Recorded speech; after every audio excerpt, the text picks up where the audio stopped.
I'll withdraw my amendment because it's not ready at this point. And I appreciate that. The gentleman from Louisiana is recognized for 5 minutes. Thank you, Mr. Chairman. We have heard some extraordinary claims this morning. I've been taking notes as my colleagues have commented on all of this. Congresswoman Sheila Jackson-Lee said the executive branch is, quote, taking a wrecking ball to the Constitution. And, Mr. Chairman, you said that the DOJ doesn't recognize Congress as a co-equal branch of government or acknowledge our oversight responsibility. Mr. Cohen said we're trampling upon Article 1. Anyone who looks at these facts objectively knows the truth is exactly the opposite. The Attorney General and the DOJ are objecting to this charade based upon the rule of law. They are trying to protect the integrity of our institutions. And, Mr. Chairman, you said that the preliminary protective assertion of executive privilege this morning was a last-minute outburst. It's exactly the opposite of that. In fact, the letter that the DOJ sent to you this morning says, and I quote, "Regrettably, you, Mr. Chairman, have made this assertion necessary by your insistence upon scheduling a premature contempt vote." The letter goes on to say, "You've terminated our ongoing negotiations and abandoned the accommodation process. And as we have repeatedly explained, the Attorney General could not comply with your subpoena in its current form without violating the law, court rules, and court orders, and without threatening the independence of the Department of Justice's prosecutorial functions." That's a quoting from the letter. The facts matter.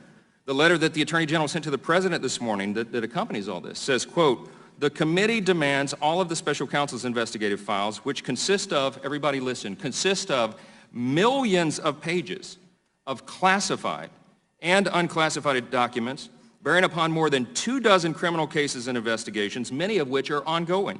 These materials include law enforcement information, information about sensitive intelligence sources and methods, and grand jury information that the department is prohibited from disclosing by law. That's the letter the Attorney General sent to the President explaining all this. Look, we're attorneys on here. Most of us are attorneys on this committee. What does the law say? The courts have repeatedly affirmed the rules on all this. April 5th, just last month, the U.S. Court of Appeals for the D.C. Circuit ruled in McKeever versus Barr. The district courts may disclose grand jury materials only where they have positive authority to do so, particularly through the exceptions to grand jury secrecy listed in Rule 6E. The Court of Appeals explained the vital interests, they said, that the rule of grand jury secrecy seeks to protect, including preserving the willingness and candor of witnesses called before the grand jury, not alerting the target of investigation who might otherwise flee or interfere with the grand jury, and preserving the rights of a suspect who might later be exonerated. These are critically important principles and traditions for us to uphold, and it is, again, the law.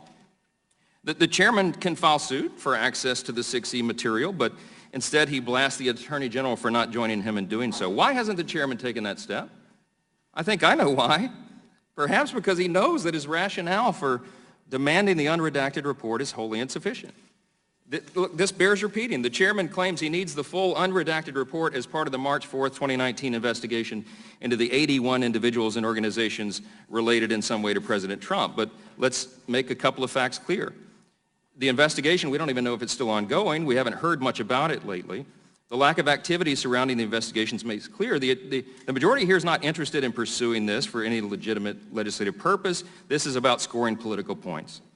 The chairman's public comments surrounding his need for the full report are almost exclusively focused on obstruction, but another important fact here, 99.9% of the obstruction volume is available right now for the chairman to view, but he hasn't done that. Only 6 lines and over 182 pages is redacted in the obstruction volume. This is not about seeking the truth, as we've heard this morning. It's about raw partisan politics. Our Democrat colleagues have weaponized our critical oversight responsibilities. And moving today to hold the AG in contempt is not only premature, unprecedented, and unwarranted, frankly, it is shameful. We believe the American people deserve better. I hope that they'll review the facts. I hope they'll look at all this correspondence. I hope they'll get beyond all this cloud of partisan politics and understand why we are taking the stand today that we are.